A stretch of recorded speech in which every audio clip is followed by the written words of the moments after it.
Good morning. পূর্বাজ লাইফস্টাইলের নতুন ব্লগে আপনাদের স্বাগত জানাচ্ছি। আশা করি আপনারা সবাই ভালো আছেন। তো আজকে হচ্ছে গিয়ে শনিবার, আর এখন বাজে হচ্ছে 11:30 হতে যায় আর কি, ওই 11:25 আর 11:30 মাঝখানে। তো যাই হোক, সকাল সকাল গ্যাসটা দিয়ে গেছে, এই একটা শান্তি।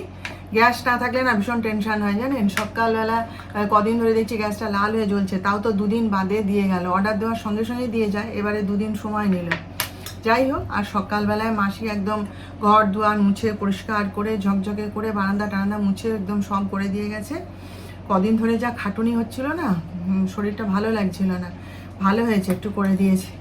হাতে হাতে একটু করে দিলে না একটু সুবিধা হয়, জানো তো। আর তো বাপ বেটা দুজনেই তো নার্সিংহোম, সকালবেলায় উঠে তো আমারও সব কাজকর্ম সারা হয়ে গেছে, পুজো টুজো করা হয়ে গেছে, খাওয়াও হয়ে গেছে।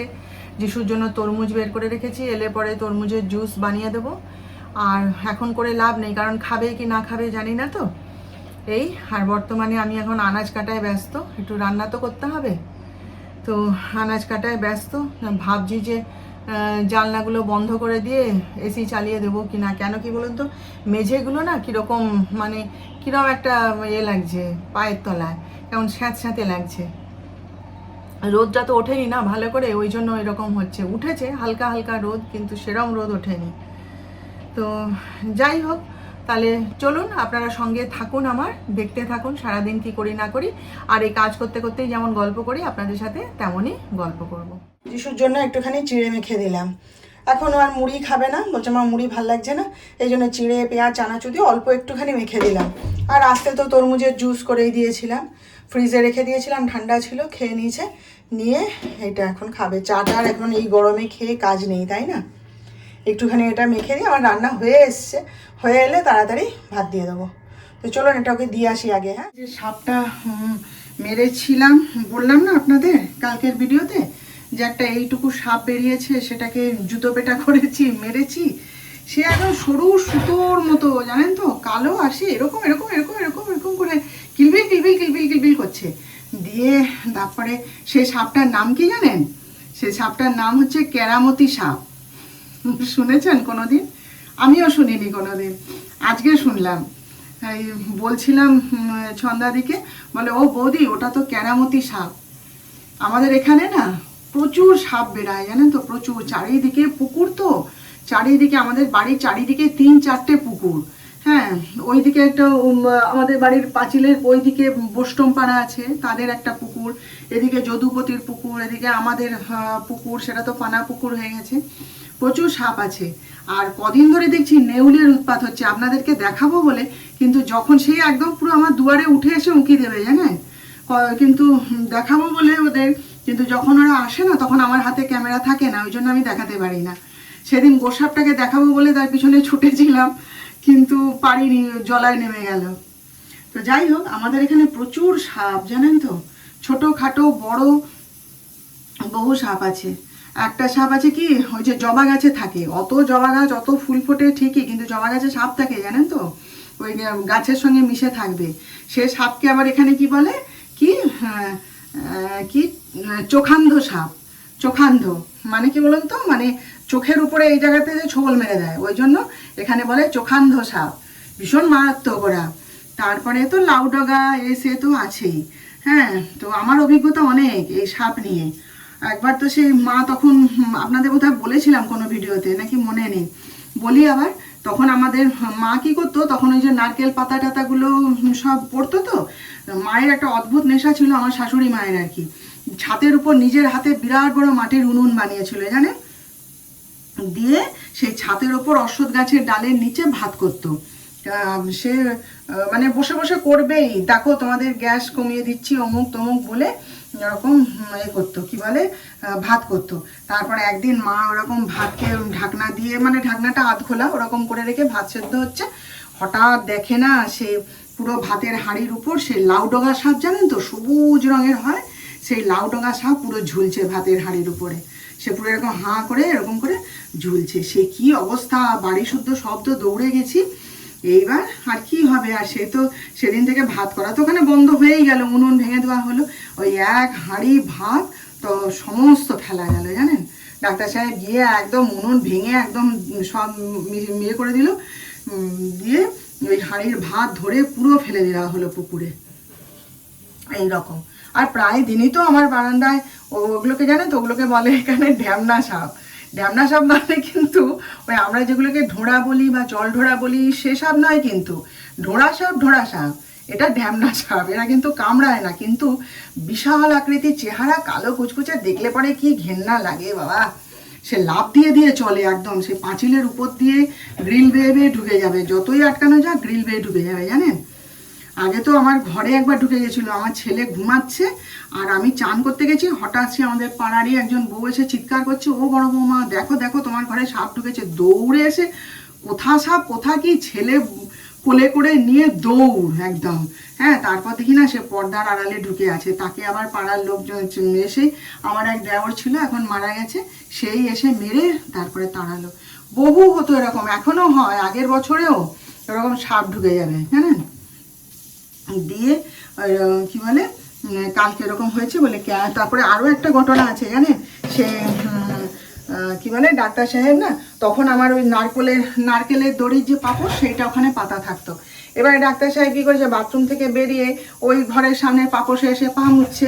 এবার হঠাৎ চিৎকার করছে, আমি তখন এই ঘরে বসে টিভি দেখছি, হঠাৎ চিৎকার করছে। তখন এবার ও না সবসময় যখন ওদের নাটকটা রিহার্সাল থাকে, ও ওরকম ডায়লগ বলে, সব সময় ওই ডায়লগ মুখস্থ বলে। তখন আমি এখন টিভি দেখছি, দেখতে দেখতে ভাবছি কি যে তাহলে ও হয়তো ডায়লগটা বলছে ওরকমভাবে, আমি অত পাত্তা দিইনি। তারপরে ও গলার স্বরটা শুনে মনে হলো না, করে চিৎকার করছে, গলার স্বরটা যেন কীরকম। দৌড়ে গেছি, দেখি না এরকম সরু মতন হলুদ রঙের, গায়ে কালো ছিটে ছিটে ছিটে ছিটে দেওয়া, মাথাটা থ্যাবড়া এত বড় জানেন তো।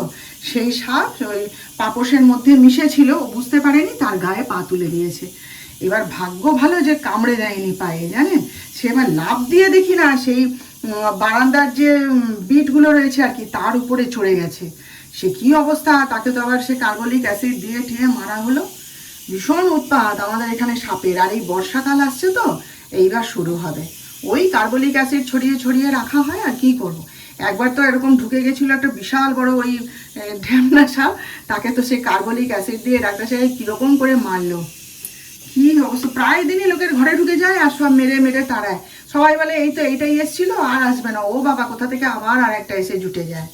এই রকম সাপের উৎপাত জানেন। এই বর্ষাকাল যে আসছে না, এই টাইমটা আমাদের খুব সাবধানে থাকতে হয়। আর আমার নিচের তলাটায় ভীষণ এইসবের উৎপাত জানেন। যে নেউল থাকলে নাকি সাপ আসে না, হ্যাঁ আমাদের এখানে নেউলের প্রচুর উৎপাত জানেন তো। পাল পাল নেউল আছে। আবার ডাক্তার সাহেবের আবার সেগুলো খুব আদরের, খুব আদরের। আর শুধু খালি মানে কাড়ি কাড়ি শুধু বাচ্চা জন্ম দিচ্ছে আর পাল পাল এখানে ঘুরে বেড়ায়, ছুটে বেড়ায়। সকালবেলায় দরজাটা খুলে বসি, চা খাই এ করে তো, বা আমি ধরুন জলখাবার খাচ্ছি সেই সময়টা, ও বাবা পুরো একদম আমার দুয়ারে উঠে আসবে যে বাচ্চাগুলো, এসে মানে শুকবে এ করবে। হ্যাঁ, বলে যে নেউল থাকলে নাকি সাপ আসে না, ঘোড়ার ডিম কেন আসবে না। নেউলও রয়েছে, সাপও রয়েছে, ওদের কোনো ক্ষমতাই নেই। ওদের মানে সেই বংশ বিস্তার করা ছাড়া আর কোনো ওদের ক্ষমতা নেই। আমি পাখি পুষেছিলাম জানেন, কত শখ করে। যিশু তখন মুম্বাইতে দুটো পাখি এনে, দুটো না চারটে,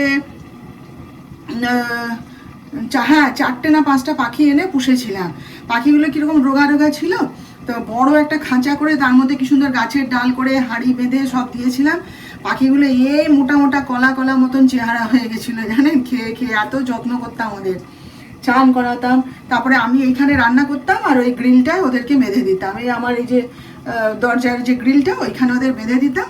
সবাই দেখতে আসতো, পাড়ার সবাই দেখতে আসতো। হ্যাঁ, আর ওখানে আমি রান্না করতাম আর ওদের সঙ্গে টাইম পাস করতাম। ও মা, একটা নেউল এসে মেরে দিল আমার পাখি একটাকে জানেন। কীরকম একটা সাদা রঙের পাখি, তাকে মেরেই দিল। কি রাগ হয় আমার না, সেই দিন থেকে আমি মানে ওদেরকে দেখলে পরে পিটাই, আমার একদম ভালো লাগে না। কিন্তু কোনো কাজেই দেয় না ওরা। কি বলে, তারপরে গোসাপ আছে, এই নেউল গোসাপ এসব থাকলে নাকি সাপ আসে না, কি জানি কিছু। সবাই আছে সমান তালে, সবাই বিচরণ করে বেড়াচ্ছে বুঝলেন। একবার কি রান্না করলাম দেখিয়ে দিই। হ্যাঁ, এই যে একটা চচ্চড়ি বানিয়েছি, ওই পটল, ঝিঙে, তারপরে কফি ডাঁটা, তারপরে লাউ, হ্যাঁ বেগুন সব দিয়ে, শুধু আলুটা দিইনি। আর এখানে হচ্ছে মসুর ডাল, এইটা হচ্ছে এই যে লাউয়ের তরকারি, আর এখানে হচ্ছে ডিম ভাজা যিশুর জন্যে, আর এখানে হচ্ছে আলু ভাতে, আর এই যে কাঁকরোল ভাজা, হ্যাঁ, আর এখানে হচ্ছে এই যে মাছের ঝোল। আর ডাক্তার সাহেবের জন্য ডিম ভাজা করিনি, কেন কি আজকাল সে রোজই দই নিয়ে আসছে, হ্যাঁ, টক দই খেয়ে গলা বসে যাচ্ছিলো, তাই এখন মিষ্টি দই নিয়ে আসছে, এসে মিষ্টি দই দিয়ে খুব ভাত খাচ্ছে। তো দই খেলে তো আর ডিম দেবো না, দেখি যদি দই না আনে আজকে তখন ডিম ভাজা করে দেবো। তো এই আজকে রান্না করলাম, বুঝলেন? আপনাদেরকে এত কষ্ট করে রান্না করলাম, আপনাদেরকে একবার না দেখালে হয় বলুন? আপনাদের না দেখালে না রান্না করে ঠিক তৃপ্তি হয় না, ওই জন্য দেখিয়ে দিই। তো এখন 6:30 বাজে, যাচ্ছি হচ্ছে একটু বাজারে, কেন কি কালকে তো লোকনাথ বাবার তিরোধান দিবস, তো একটু যেহেতু আসনে বাবার মূর্তি রেখেছি আমি, সেহেতু একটু তো তাকে পুজো দিতেই হবে, তো সেই জন্যেই আর ডাক্তার সাহেবকে আর ডিস্টার্ব করিনি, আমি নিজেই যাচ্ছি একটুখানি ওই মিছরি আর একটু ওই অমৃতি যদি পাই ভালো, না হলে একটু জিলেপি, একটু ফল এরকম নিয়ে আসবো। তা আমি বেরোচ্ছিলাম, নিজে জানলে ঠিক আছে আমি হাঁটতে হাঁটতে চলে যাই। তা যিশু বলে যে না আমারও একটু দরকার আছে, তাহলে চলো দুজনে একসাথে যাই। আমি চল তাহলে ভালোই হবে, আর হেঁটে হেঁটে যেতে হয় না, তাহলে চল চট করে এসে তাহলে দিয়ে সন্ধ্যাটা দিতে পারবো। আর আমার টিভিটা ঠিক করতে আসবে লোক, ওই যে সেট টপ বক্সটা চেঞ্জ করতে হবে।